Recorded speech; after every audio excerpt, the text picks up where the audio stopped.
recap. Yeah, that's been great. Yeah, you can go ahead. Well, thank you. We're here for presentation systems and Put this over here. Oh yeah, are we doing this side or yeah, this side? Important student educational access, success, and transition students in Oaxaca, Mexico. By Ilana Umansky.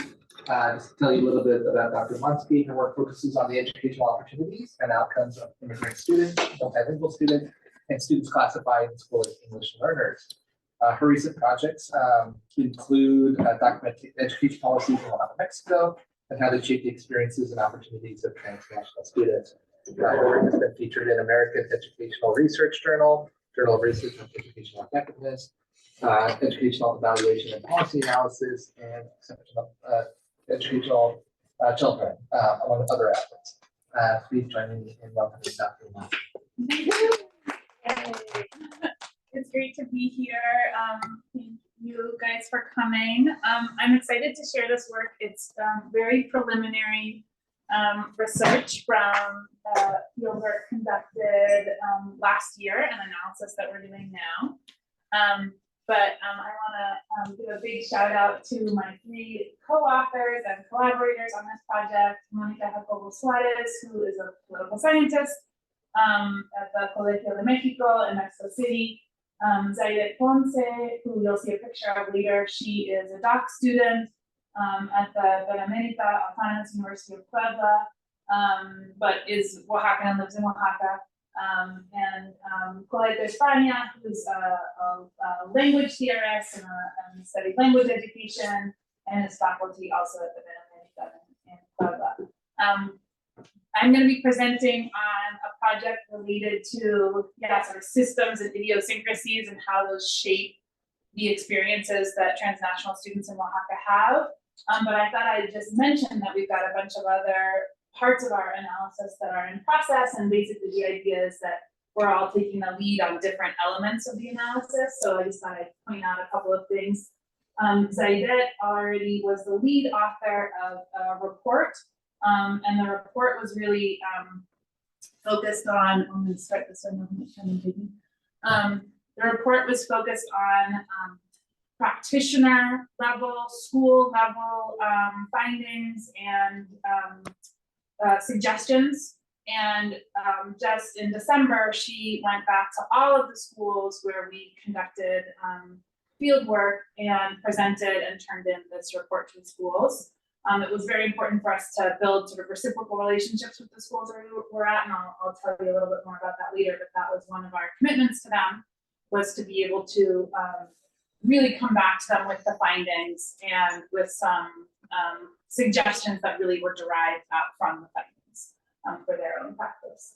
Mónica Jacobo Suarez, as I mentioned, is a political scientist, and so she's working, she knows sort of law and policy really, really well related to transnational students.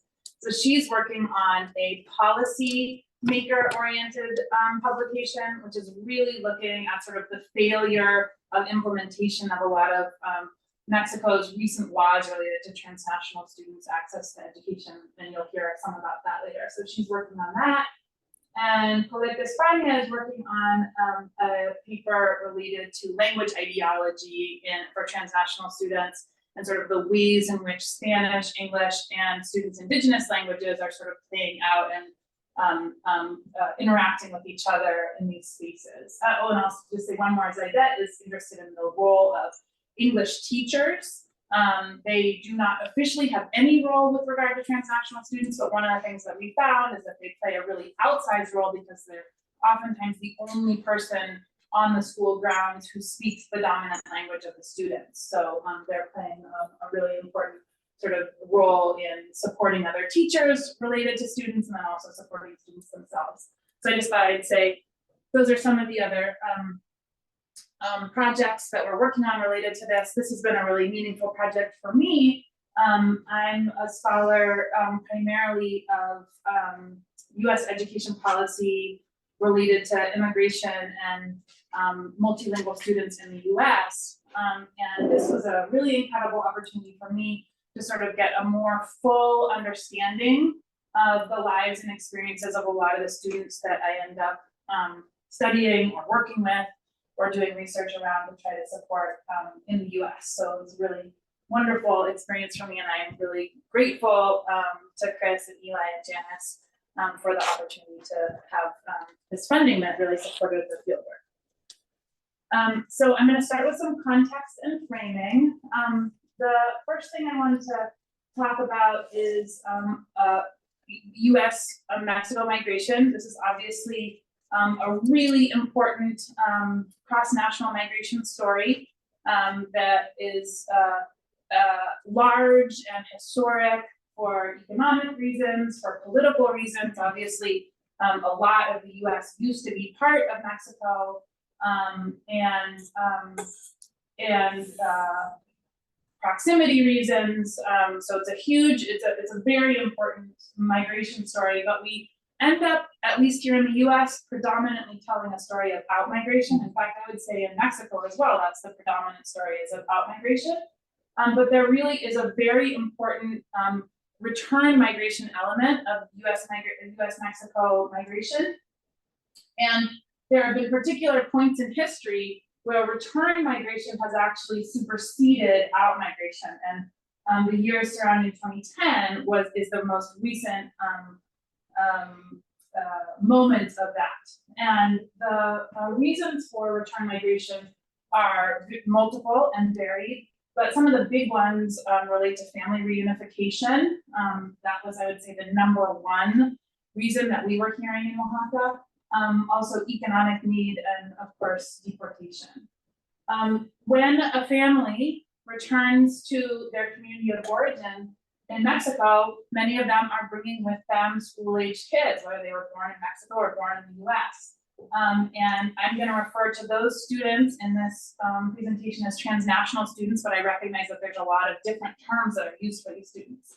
And we can talk more about that if we want to. But there are factors that are beginning to be identified by scholars both in the US and Mexico around what sort of characteristics or experiences of students shape their return migration experiences in school. And some of the big ones I listed here are citizenship and birth country, probably one of the very biggest ones, I would say. The reason for return, whether it was forced or voluntary, and I think it's important to mention that that is a whole spectrum, and some great scholars have talked about that there's not just forced and voluntary, but a whole middle ground there. Age of return, also the number of movements across national lines, and the frequency of moves, how long students are coming back to Mexico for, or how long they're going back to the US for, and also, of course, the linguistic characteristics of students. Mexico does not, unlike the US, Mexico does not keep track of the number of transnational students. So we have a category in school called English learner. There is no parallel to that in Mexico. So it's hard to know how many transnational students there are in Mexico. What they do keep track of is the foreign-born population. And from the foreign-born population that's in schools, scholars have estimated the number of US-born students in Mexico. And so there's an estimated, right now there's an estimated about 500,000 US-born students in Mexico in elementary schools and middle schools, which is considered basic education in Mexico. It doesn't include high school. So this is obviously not counting high school students or higher education students. And it's which actually are important times, higher ed in particular, because of limitations to higher ed and the cost of higher ed in the US. There's a lot of transnational students in higher ed in Mexico. And it also doesn't count the Mexican-born transnational students, which is another really important population. You know, oftentimes a family will have more than one child. And so when they move, maybe one child has been born in Mexico and they move to the US and two more children are born there. And so there's, you know, there are oftentimes in families, both US born and Mexican born kids.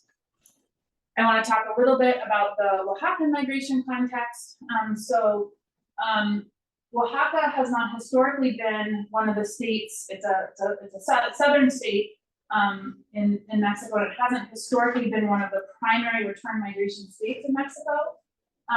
Most of those states are in northern and central Mexico. However, that's changing more recently. And importantly for this study, it is the #1 destination state for indigenous return migration. So 35% of indigenous return migration is heading to the state of Oaxaca. That's maybe not surprising because Oaxaca is the most linguistically diverse state, and about over a third of folks in Oaxaca speak an indigenous language. What this means is that, generally speaking, return migrant families are not moving into large cities. They're moving into their communities of origin, which tend to be very small indigenous villages. So it sort of goes without saying that for transnational students, education is an absolutely critical social policy with regard to assimilation, socialization, language development, economic opportunity, political integration, etc.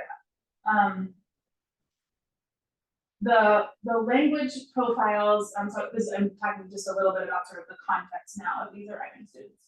The language profiles of transnational students is somewhat unique. Most of these students are growing up in Spanish-speaking households in the US. So that means their oral Spanish skills and their conversational Spanish skills are quite advanced. However, they've been in schools that are monolingual English schools, and so all of their literacy instruction has been in English. So their academic vocabulary is in English. So one of the interesting things is, because Mexico doesn't document the arrival of these students, and because their oral language is so advanced in Spanish, they oftentimes are just completely flying under the radar, particularly after the first 6 to 12 months of being in Mexico, which really poses a big challenge. And many of them, and Gabriela Perez Valles here at U of O has documented this, that a lot of the indigenous families coming from Oaxaca and living in the US are actually not teaching their children the indigenous languages of their community. So these kids are arriving into these communities with Spanish skills, but without a lot of, in our case, we were in Zapotec communities, so without Zapotec linguistic skills. They're coming with complex needs besides their language needs. There's very regularly issues of family separation, where siblings or one parent stayed in the US, cultural adaptation to school culture in Mexico, etc. And in some ways, this is really compounded and made more complex in indigenous communities. And this is because Mexico, as I'll talk in a second, has a highly centralized education system and has sort of a highly monolithic idea of what it is to be Mexican, what it is to be in Mexico, or to be Mexican in Mexico.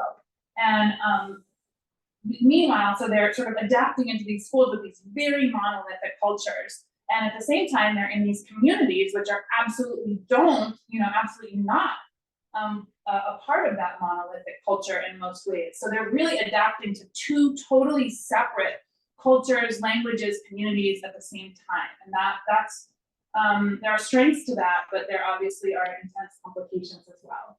And there's a growing body of researchers, both on the Mexico side and on the US side, who are really trying to understand better the experiences of these students. Here's some of their names, but they've documented large bureaucratic and educational hurdles related to enrollment, curricular access, teacher preparation, progression through school, etc. And then the last sort of background slide I wanted to give to you is that, so a lot of what we're thinking about in this particular paper are these systematic hurdles. And so that really relates to these legal and instructional institutional frameworks. So I mentioned already the highly centralized nature of the Mexican education system, where there is a national curriculum. There are bilingual schools, but there actually is no, at least in any of the schools that we saw, there is no bilingual instruction in bilingual schools. And the teachers don't speak the language that the school is bilingual in. And there is national teacher education too. So a highly centralized system. Within the Mexican Constitution, however, there is a universal right to free schooling and basic education. So that's elementary and middle school. But as I'm sort of alluding to, there's been a lot of documentation of problems related to that. A couple of other important things to note are that children of Mexican citizens are eligible for Mexican citizenship. Yet there are, this is a process that takes time. There's a bunch of bureaucratic steps. You have to go into the city, to the consulate to do them. Some of them it works better if you do it from the US side. So it's a complex and can be an expensive process, particularly for folks living in these very small indigenous communities. Very same story with regard to this national ID, which is called a CUR, which is related to students and non-students sort of rights and privileges in Mexico. It's available to all Mexican residents. I had to get one when I was living there last year. But again, it took like multiple steps. I had to go up to Portland.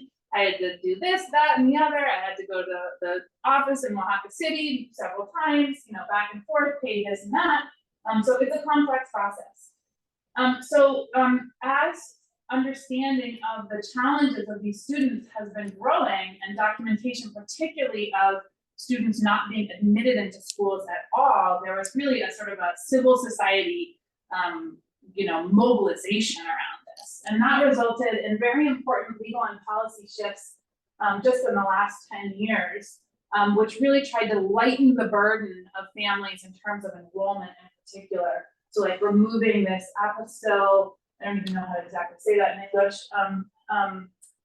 sort of a, officialization of your documentation, and also translation of documents. So today, you're not supposed to have to show any particular documents to get into a public Mexican elementary, middle, or high school. But as you'll see, that really is not yet happening. So this brings us to the theoretical framework. The theoretical framework we're drawing on for this particular study has to do with street level bureaucracy. This is a theory that came about in the 1970s, Weatherly and Lipsky, really thinking about the critical role of sort of street level implementers, street level translators of public policy and law, that they operate as sort of intermediaries from what is law and what is practice. And so it's important to understand what they're doing. In recent years, there's been a surge of research looking at street level bureaucracy in the global South. And basically what this body of literature is finding is that because of some of the shared characteristics of a lot of countries in the global South, such as institutional weaknesses, resource constraints, large social inequalities, that street level bureaucrats actually end up playing an even larger role, because oftentimes they're not being provided the training, the education, the resources to implement the policies and laws that they're supposed to be implementing. And so they end up sort of having a really dynamic, important role in terms of interpreting and implementing laws and policies. So yeah, this has been called like policy improvisation, sort of really creating policy, and actually that sometimes that can even bubble up into formal law and policy in what Peake and Forsyth have called like a relational state. And education has been part of street level bureaucracy theory all along. There hasn't been a lot of research on principles in particular, but I think it's really important that to note that in Mexico and in a lot of the global South, principals play a really important community role. They're very important, quite autonomous actors. And so I think they're a really important actor to think about as street level bureaucrats. So these are the three questions that we're looking at for this particular study. The first is, how does the institutional context of policies related to transnational students shape the work of school administrators? Then the second is, how then do school administrators in these indigenous communities in Oaxaca demonstrate agency in their work with transnational students and families? And finally, what are the repercussions of that institutional context and administrator agency in shaping the experiences and opportunities of these transnational students in these communities?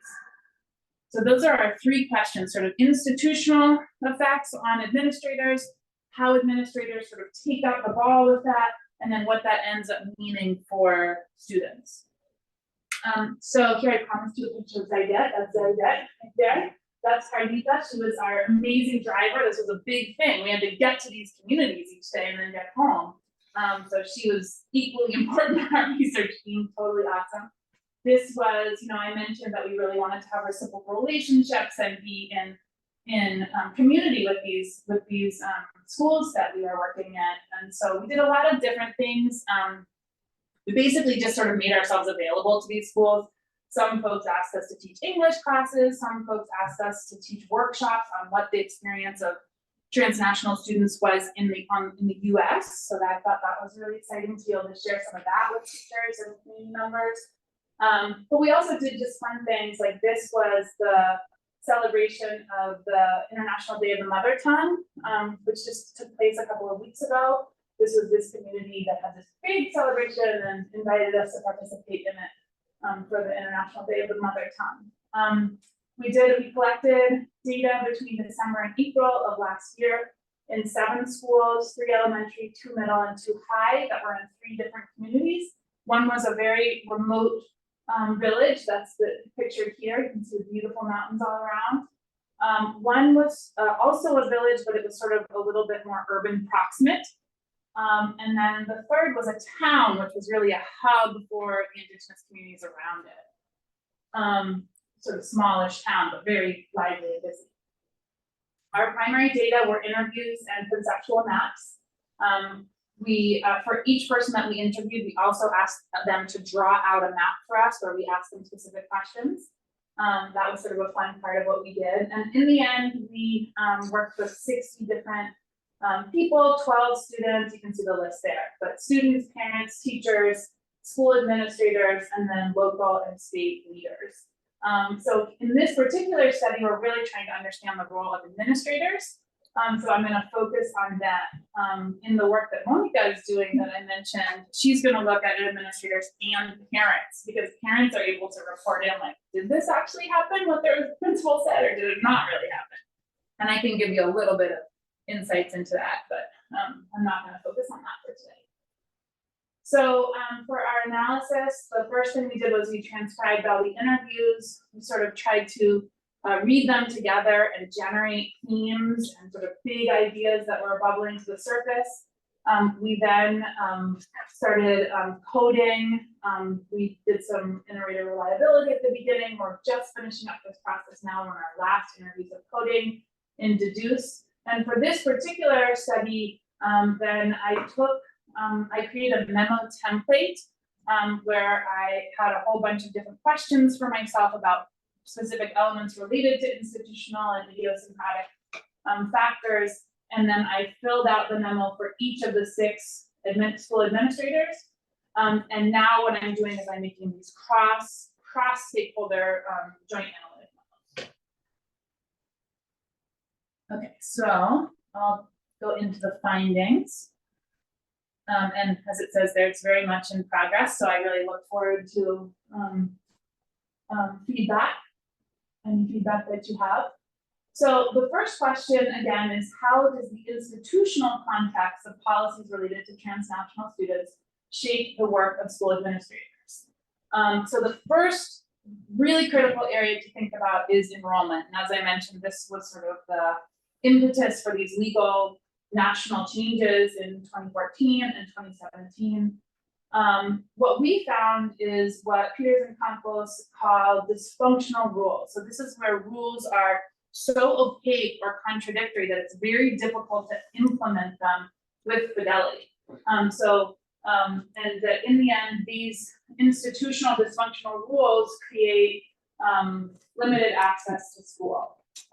One example is and we saw this particularly strongly at the high school level, although not exclusively at the high school level. So one example of this is by law, all students have access to school and you don't have to provide any documentation, but there are a whole bunch of different sort of subsystems, especially at the high school level. And so some of these subsystems required paperwork, even though by federal law, they weren't supposed to require paperwork. So this principle sort of describes this sort of paradox in her statement. She says, our Constitution in Article 3 mentions that education is for all. So we can't deny anyone an education, but it's conditioned, if you want to put it that way, because they need to sign a letter that they have to submit their official documentation in order to stay in school. And so her policy in this school was that students had 6 months with which to get all their paperwork in order, and if they had not gotten their paperwork in order, they would be expelled from the school. They could not continue in the school. Similarly, there was equally sort of confusion over rules regarding when students could enroll in school. Again, by law, students are supposed to be able to enter school at any point when they arrive in that community to enter school. But we didn't see this happening in practice at multiple different school sites. And this high school principal said, when we asked when can students enter school if they're arriving? And she said, for example, it's always at the start of the term because we work in a system, right? So there was just this idea that of course you wouldn't be able to just enter school on any given day. No, you wait for the end of the semester, the next start of the semester or the next start of the school year. And this was one of the weeks where we did hear this from multiple families that students were not allowed to enter until the next school year or the next school term. Okay, so now to move on to instructional supports and material supports. So with regard to instructional supports, this is sort of the most egregious area, I would say, because there's basically a complete policy void. And this is true in a lot of countries. I don't want to single Mexico out in this way, but there is no teacher preparation with regard to transnational students. There is no language services for transnational students. There's no adaptation of the curriculum for transnational students. So there really is nothing in place for them or for their teachers. And this, is called a policy void, sort of self-explanatory. And here we have a principal when we asked about, what services, what do you have in place for these students? Do you get any resources from the state or from the federal government? And this principal said, no, there's nothing. It's up to us to help ourselves, no one else. And then with regard to material supports, these are these are communities with few resources. So the kinds of supports that public schools provide in Mexico are really important. That includes textbooks, other sort of schooling materials, pens, paper, that kind of stuff. It includes uniforms, which kids wear. And it also includes a cash transfer program. It used to be called Progreso. I don't know if you guys remember that. Now it's called the Beca Benito Juárez. And it's an important cash transfer program that happens monthly to low-income families in Mexico. However, non-Mexican citizen and non-Mexican residents do not have the same rights to these resources as Mexican citizens have in the schools. So in particular, the Beca Benito Juárez is not available and uniforms and school materials aren't available. So this principal said, this is what the return migrant sees, and at times they ask me, why not me? Why don't I get this? And it's simply because he or she is not Mexican. So that we consider sort of a public service gap, where the school is supposed to be providing these things, but they can't because they're not getting them from the federal or state government. So moving on then to the second research question, we can see that there's some real challenges in terms of the kinds of institutional supports that principals are maneuvering within. So the second question then is what do they do? What kind of agency do they show in their work with transnational students and families? So we saw a lot of this policy improvisation, basically creating policy from the ground up to ensure access and opportunity for these students. This is a particularly remarkable one and this is not just this one principal. We heard about this in various schools where principals are actually creating the national ID for students. So they're just making up a number. And here he describes how he does it. With our court, for them, it's their last name, the first 2 letters of their first name, because they only have one last name. And the last bit, we add a segment X, and with that, they make it code. And with that, we identify them in their certificate is given to them. So this is a situation where the school is actually creating these IDs for students. And in fact, this principal told us that it's not uncommon for the student to be able to graduate from that school and get an official diploma from the state with that fake ID on it, you know?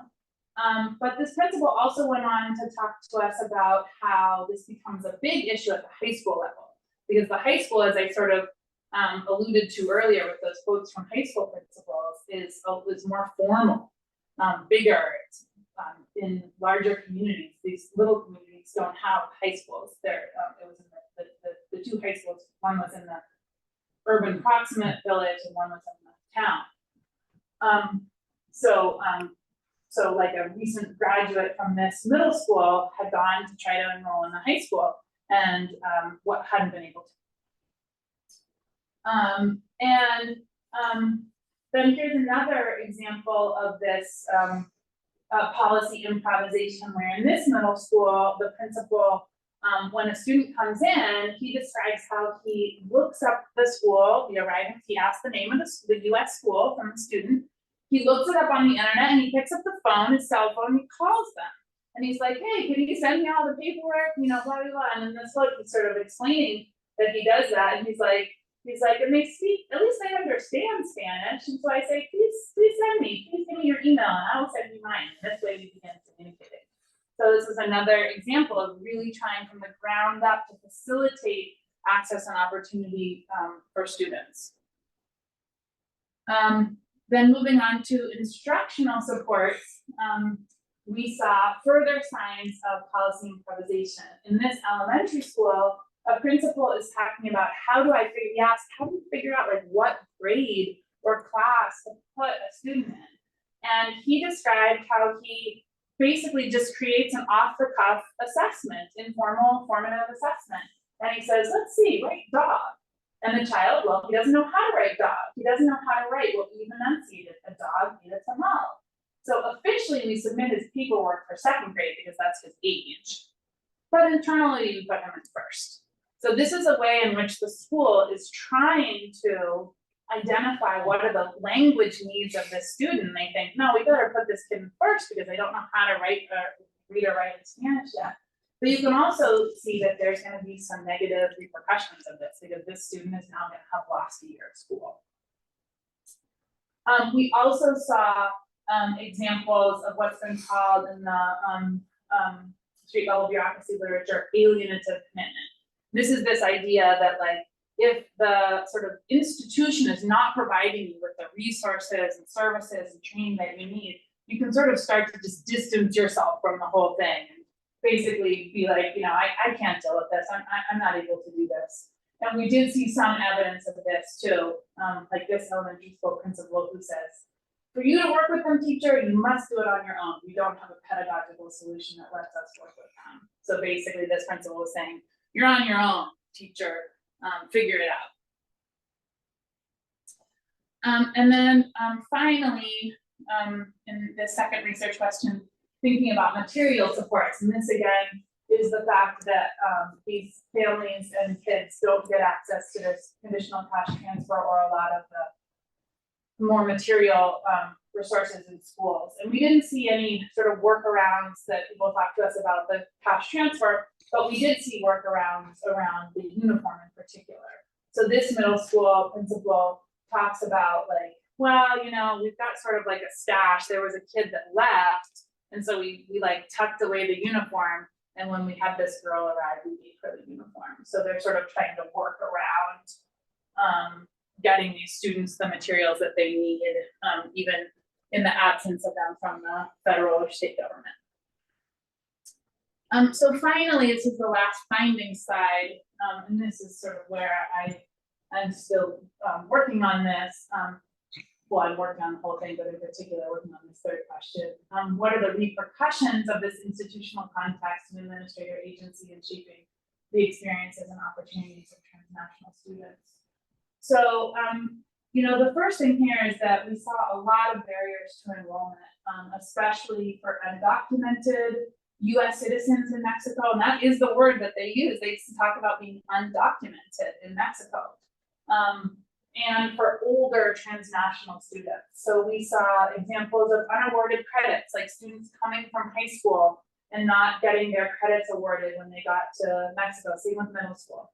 Long enrollment delays, kids arriving in January and not being able to start school until August or September. Repeated elementary grades in that example that I showed you before, because kids are being placed in lower grades than where their age is. So they're doing the same grades in the US and Mexico.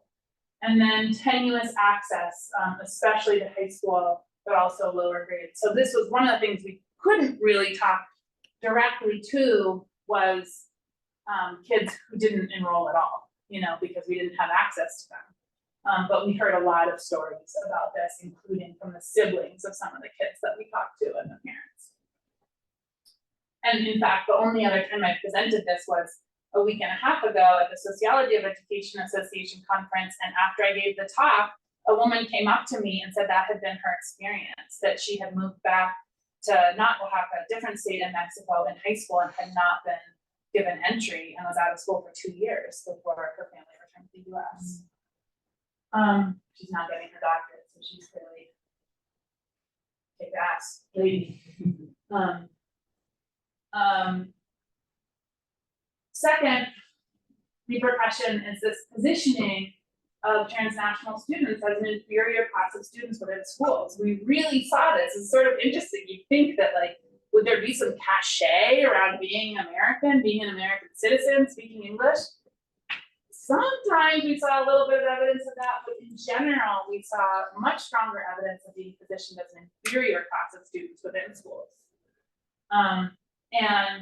You know, the lack of the cash transfer program in particular was like a really big deal and further jeopardized even being able to be in school at all.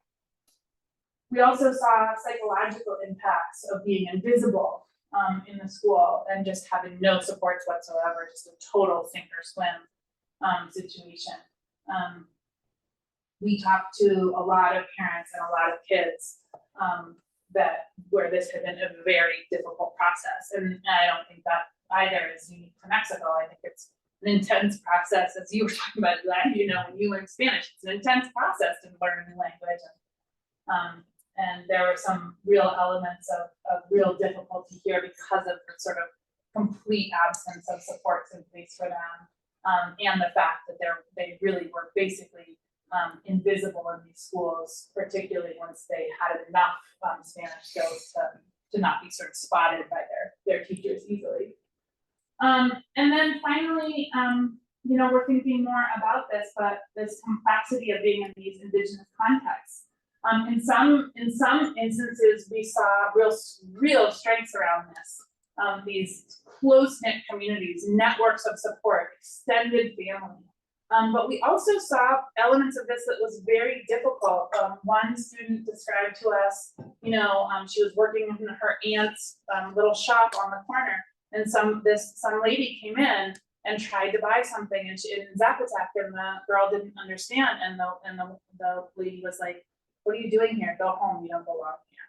You know, so just real challenges. And in general, there's, you know, as I said, there's no bilingual instruction in the schools.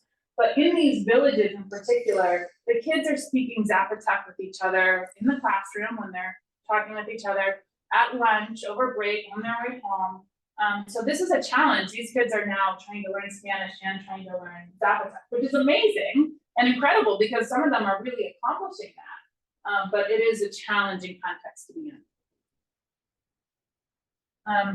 Okay, so that last thing is sort of in some ways a discussion, but I'll just say a couple of other points here. First, one sort of potentially contribution to street level bureaucracy theory is that we saw that this sort of centralization paired with really weak implementation of policy and law and resources impacted the frontline workers, the school administrators, but also impacted the state agencies. So I think that was a really interesting example of these state agencies actually issuing diplomas with these fake IDs, you know, because they don't know what to do about it either. And they sort of consider, well, I guess it's their educational ID. It won't work for health services. It won't work for this, that, or the other, but we can at least issue a diploma. So we saw like interesting roles of these middle levels too, with regard to bureaucratic interpretation. The resource level and the geographic and community context of the schools was also associated with a level of policy improvisation. In particular, what we found was that, as I mentioned before, in the larger schools, in the more resource schools, in the high schools, in these larger communities, we saw sort of more fidelity to what they considered to be law and policy. And less willingness to sort of wiggle around with the rules to try to support children and families. We saw that the actions and agency of principals is rooted both in their understanding and interpretation of law and their own personal values and community values, but that it can often have these unintended consequences. So we saw a lot of examples of like trying to help, but actually sort of creating new problems by trying to help. And so, you know, in summary here, I'd say that despite recent advancements, particularly in terms of like formal law and policy, systematic barriers persist in the education of transnational students, and that these barriers are sometimes counteracted through administrator agency, but are sometimes also reinforced through administrator agency. And I just thought I'd close with this quote from one of the elementary school principals who said, "Yes, the state sends us the rules, but rules are different from the real world. When we see the child in the real world, we leave the rules to the side, then we go with what's real." And that's one of the beautiful communities where we work. So thank you, class, for me, very meaningful, and yeah, happy to take any questions or discussion or anything. Good. Couple of questions, or we'll start with one though. Yeah. Can you talk a little bit about the language ideologies and the hierarchies of languages? So it's Democratic, Spanish, Slovenian, and then English. How do they play out in the school? Mm-hmm. Yeah, so Spanish is the official language, and all instruction, all textbooks are in Spanish. Teachers, there were a couple of examples of Indigenous teachers who spoke Indigenous languages, but I don't think they ever matched onto the language of the community. As I mentioned at the beginning, there's tremendous linguistic diversity in Oaxaca, 15 different language families. And what we saw mostly was like, you're not even in the right language family. But it's important to note too that like Zapotec, for instance, can vary village to village. So even being in the wrong village, you know, can be problematic. So that contributed to like a really monolingual linguistic ideology within the school. That said, we did see this sort of willingness on the part of teachers, particularly in these more remote communities, of letting kids speak their Indigenous languages with each other in the classroom. And the teachers were sort of like, whatever, it's fine. Like they weren't promoting that. They weren't like talking about the benefits of that, but they were letting it happen. English, you know, as I sort of alluded to earlier, there was some talk in some of our interviews about like, we sort of get that these kids actually have a real potential resource that they could use.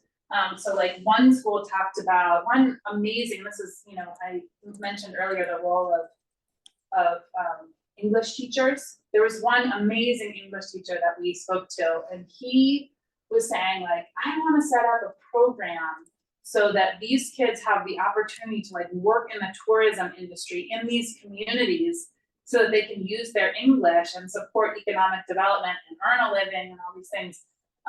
But it was mostly aspirational, you know.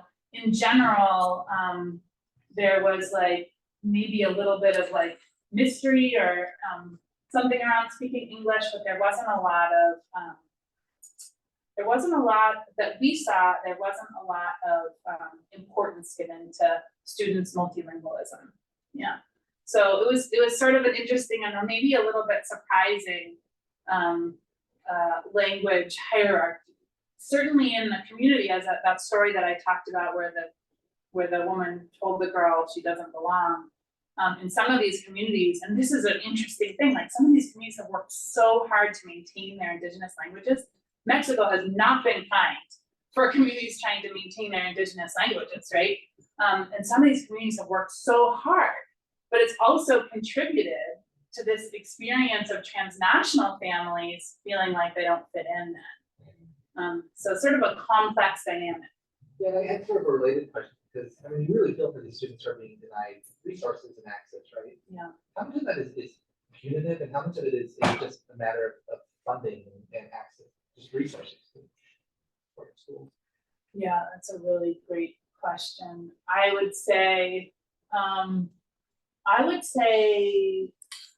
punitive is not a word that I think I would use. I think that I would use absolutely a lack of resources, but I think another thing that I would say is a lack of recognition of these kids. So on the lack of resources front, yeah, I mean, these are very under-resourced schools, you know, so the idea of, you know, how do you then, you know, train teachers to learn how to also be teachers of Spanish as a new language, or train teachers even on like what are the immigration experiences of students, and what are some techniques they can use in the classroom to try to open access for them. You know, that would involve potentially, since it's a centralized national teacher preparation program, that would potentially involve like literally changing the national curriculum for teacher education. So that's a big deal. And in some ways, maybe that centralization makes it harder, you know, because there's not a lot of wiggle room for teacher preparation programs to like adapt, you know, to adapt content or create a course or create a workshop. But I also think, and this is an area that Colette has been taking the lead on, but I've been doing some reading about it, and it's really interesting, is this idea of a sort of monolithic Mexican idea of what it is to be Mexican. And that doesn't include indigenous people who have been, you know, treated terribly in a number of ways. And it also doesn't include transnational Mexicans. So there just isn't a lot of space or recognition to be like, oh, I see that you're different. I see that you may have different needs. I see that I may need to adjust what I'm doing so that I can serve you. That's not the idea. You know, there was one teacher that even said, like, you know, if I moved to the US and I didn't speak English, I wouldn't enroll in school. I would wait and I would learn English and then I would enroll in school. So he basically was saying, like, these kids shouldn't even be coming here. You know, they need to learn Spanish first and then they can join school. And actually, we heard stories about that, of families that pulled their kids out of school and started like trying to afford like a Spanish tutor for them, because they felt like they were so lost in school and they were suffering so much in a school that was just purely like, you are one more of my students, I'm not going to do anything different for you, and you're going to figure it out on your own, you know. So I think that's part of it too. Yeah. I think Lynn has a question. Oh, hi, Lynn. Hi, I'm sorry I can't be there in person, but thanks so much for a really interesting presentation. It's great to know more about the results of your trip. And thank you for all your help. Yeah, and I loved hearing what you were saying about language. I think Stephanie Morales is on this Zoom, but we've been documenting languages in Oregon from indigenous languages. We're up to 49 now in Oregon. My question was, I'm curious, you know, the teachers union, Sección 22, has a lot of power, both with administrators, you know, principals, anyone who works in a school in any capacity. And I know there's an alternative, you know, there's another teachers union, and I think I know at least one of the communities you worked in, I don't know, but I'm wondering if you saw any evidence of that, of the union being aware of these students, or having any policy or, just kind of ignoring those needs. And a second question, I've run into young people in Oaxaca. This is not like, probably like 4 or 5 years ago, returned both in the Mixtec region and in and around the Valley of Oaxaca, who don't speak Spanish, but they had comprehension, at least, of their parents' indigenous language.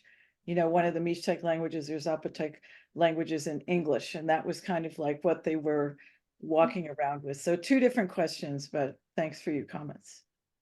Yeah, well, that's really interesting. I have to say, I don't think I ever encountered transnational students who were bilingual in the indigenous language and English, but didn't speak Spanish. So that's really interesting, Lynn, and I would love to hear more about that. I did run into, in Oaxaca City in particular, some no longer students, but some really interesting folks doing exciting, cool things, like, leading Airbnb tours, where they were sort of trying to educate about indigenous cultures in Oaxaca and using their English as a way to be able to do that.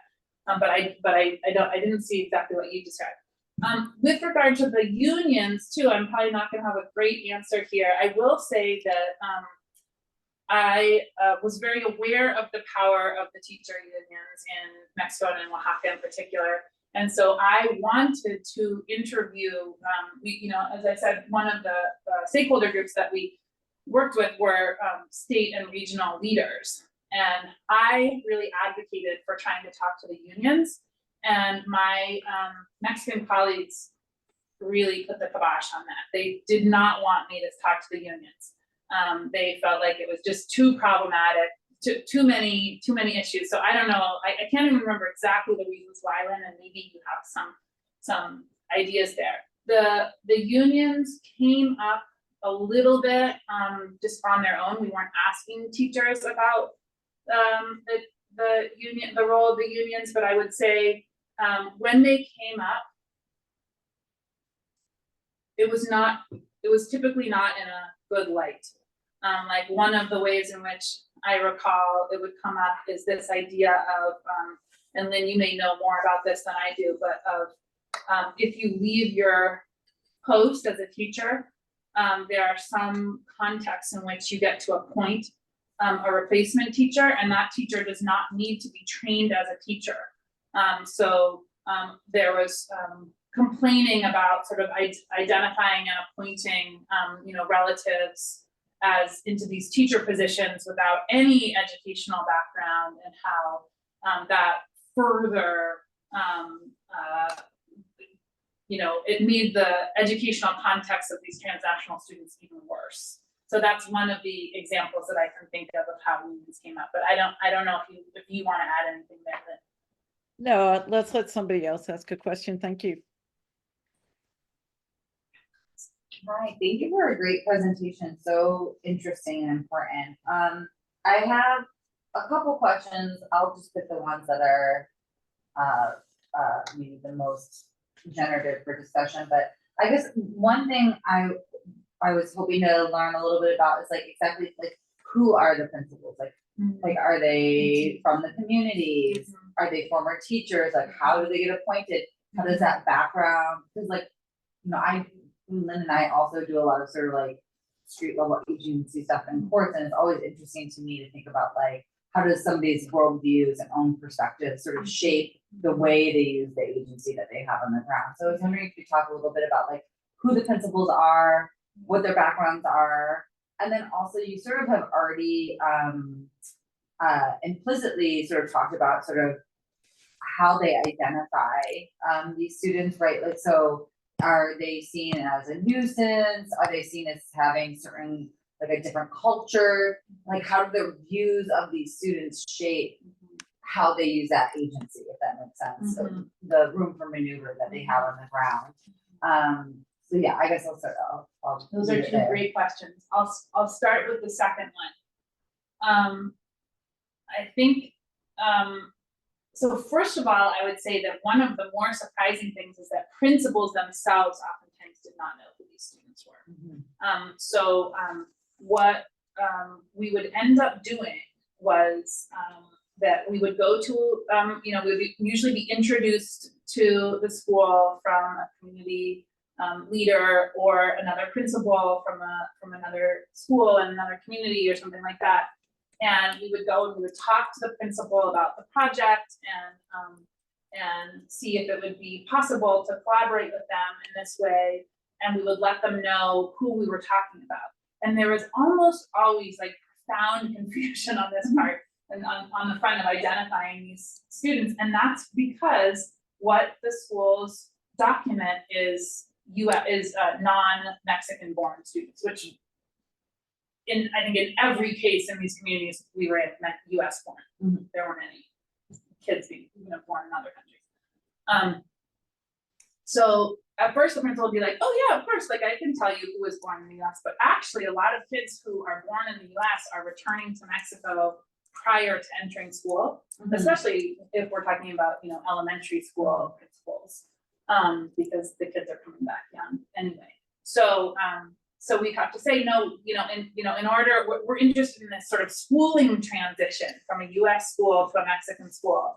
And they wouldn't know, maybe they would know one kid because that kid had just arrived, the previous month or the beginning of the school year or something like that.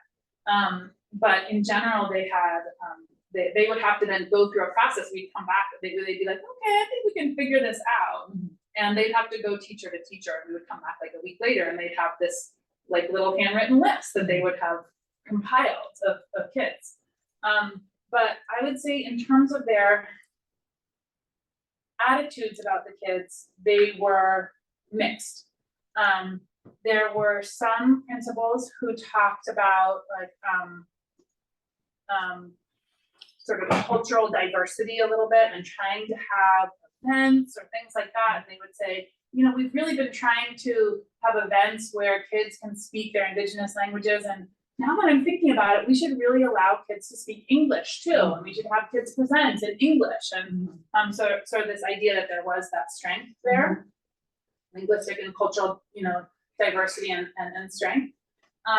But there were also definitely a lot of cases where teachers or principals would talk about negative assumptions about kids, that they weren't able to handle classes, that they couldn't learn in the same way because of their limited Spanish proficiency. We heard the word batallar all the time. Like I have to battle with these students if I'm going to let them into my class. And I don't want, we had elementary school teachers that basically 4 principals were saying, you can't admit that kid because I'm not going to take that kid into my classroom. I would just end up, battling with them. And then we also heard principals and teachers talking about sort of negative cultural assumptions about US born and US educated kids, that they're like bringing an alternative style, an alternative culture, that they may be affiliated with gangs, that there may be drug use, we definitely heard stereotypes like that as well. Your first question about principal backgrounds is a really good one and probably one that we did not investigate well enough. We asked them about their sort of professional background, and some of them ended up talking about sort of their more identity-based background, but we probably didn't do a good enough job. In general, though, I would say almost all of them have been teachers, and then I can't remember what the name is for this role, but in small enough schools and small enough areas, and usually sort of as you move up the ladder in education, you get placed in more and more central places. So most of these principals have started in very, very remote areas. And in those areas, you're oftentimes like the only teacher, or you're one of 2 teachers. And so you are also the principal. So many of these principals have had that experience where they were like teacher principals. I can't remember what the name of that is. And so they were coming from that background. And they talked to us about sort of how there really are different migration patterns and sort of, oh, in this school, we had tons of what they called them usually migrant students.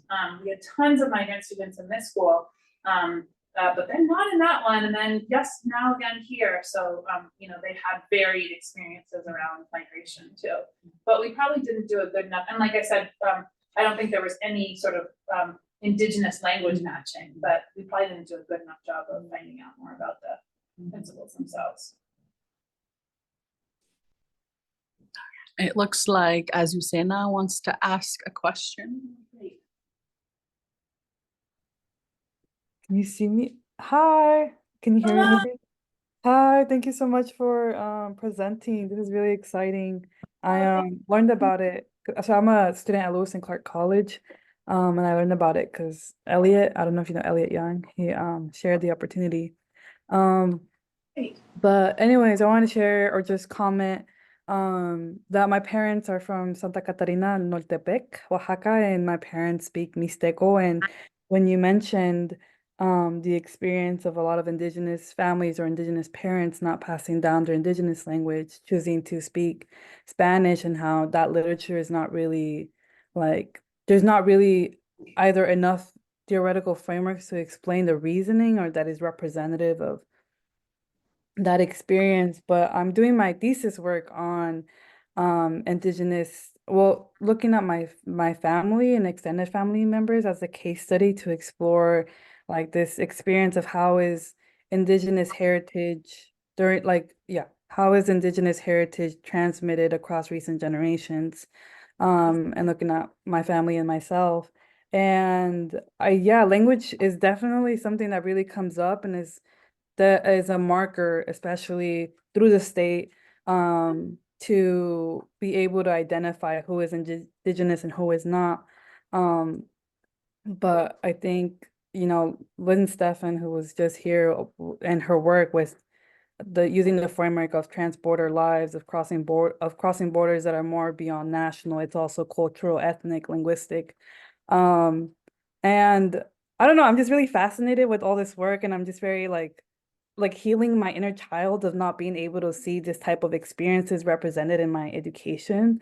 And I just also want to highlight how like you're looking at students who are have migrated from the US and are now in Mexico and are going to school, and how language is definitely one of the frameworks to see their experience, while I'm looking at how a generation in which they were born in the first generation American citizens, but growing up in a Mixteco speaking household, also like speaking English because they went to a language dominant school, but also hearing Mixteco amongst their parents, yet not necessarily understanding that Mixteco comprehension.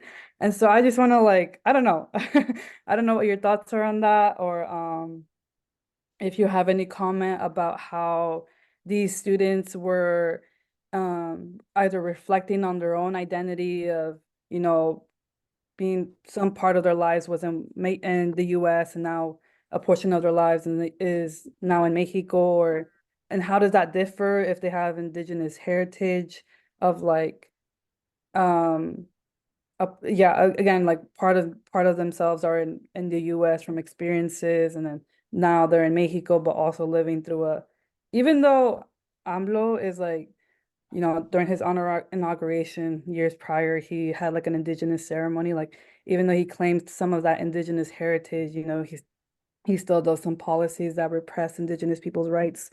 I don't know, kind of navigating that conflicting ideology of I support indigenous people, yet my presidential practices says otherwise.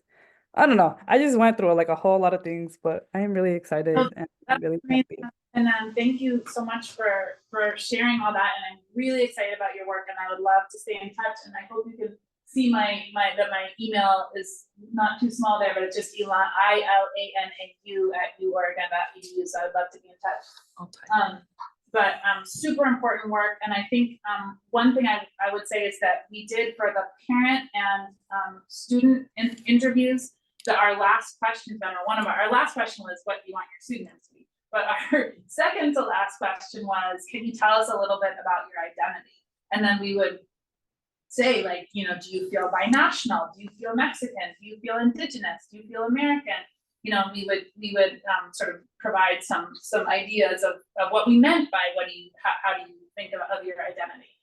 And one thing that stood out, and Colette is working on this in that language ideology piece, one thing that stood out is that I don't think any of the students said that they felt indigenous, that was their identity, even though they all were of indigenous ancestry.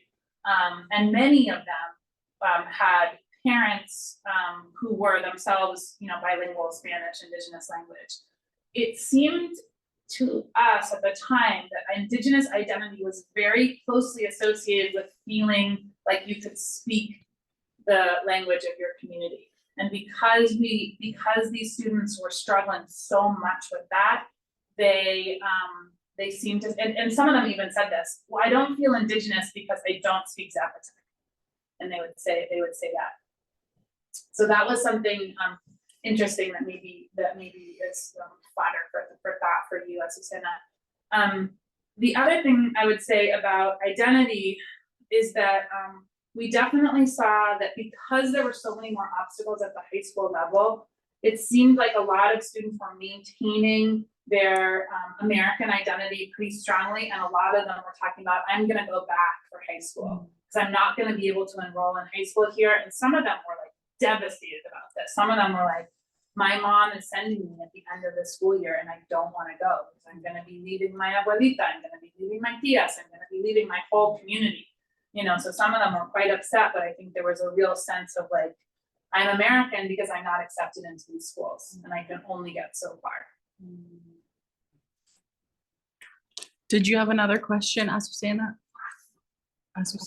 Oh, thank you. I can have Stephanie answer the question, but I did just want to comment that I also experienced that in my interviews for a lot of young adults within the age range of 18 to like late 20s of feeling that hesitancy to like, oh no, I don't see myself indigenous because I don't speak Mixteco or I didn't live in El Pueblo. But yet there's also like this kind of yearning to reclaim, sorry, Yeah. a yearning to reclaim that and kind of recognize that the definition of indigenous or indigeneity has been colonized, has been a tool to kind of disappear or decrease the number of indigenous presence either within Mexico or within the US as well. And so I think a lot of the work that we're doing and being able to show other ways that indigenous heritage and practices has been sustained despite the state practices and trying to repress them is very important. So thank you. So, yeah. Okay. Do we have We're over time. Do we have time for one more question or no? It looks like somebody has their hand raised in Yeah, that'd Zoom. be great. Okay. Okay, sure, We have absolutely, time yeah. for one more, Stephanie, if you wanted to go ahead and ask. Thank you, Ilana. Yeah, thank you so much for this presentation. I actually had a question in terms of how the students in these schools viewed the children in diaspora. If you had any idea of what they thought of these students, if they saw them as peers or if they othered them. That's such a good question. So we didn't interview any of the students in the schools who were not themselves transnational students, so I can't speak for what they would have said on their own. But we did definitely interview the transnational students about how their experiences were with peers. And I would say, so bullying is a word that was used a lot in Spanish, bullying. That was used a lot where students felt, not by everybody, but in particular instances with their peers, they felt bullied for not primarily for not speaking Zapotec. That was the primary reason they gave. It's very interesting. Colette has been thinking and talking a lot about this, that sort of the hierarchy of languages sort of flips in a very interesting way in some of these communities. Just in certain ways, I'm sure in many other ways, Spanish continues to be, you know, the dominant hierarchical language in these communities. But in other ways, no. In other ways, kids were sort of teasing. You know, some of the transnational students would talk about, like, you know, they'll say things about me behind my back, and you would say, how do you know that? And they'll say, well, because my one friend tells me what they say. So we did hear that, but we also heard a lot of more positive stories. We would ask, like, you know, do you feel like you've been able to make friends? Do you feel like you fit in school? And a lot of kids would say, yes, yeah, I've made good friends. People are really kind to me. You know, they like that I can help out in English class, you know. So we definitely heard sweet stories too about kids over time feeling like they really fit in with their peers.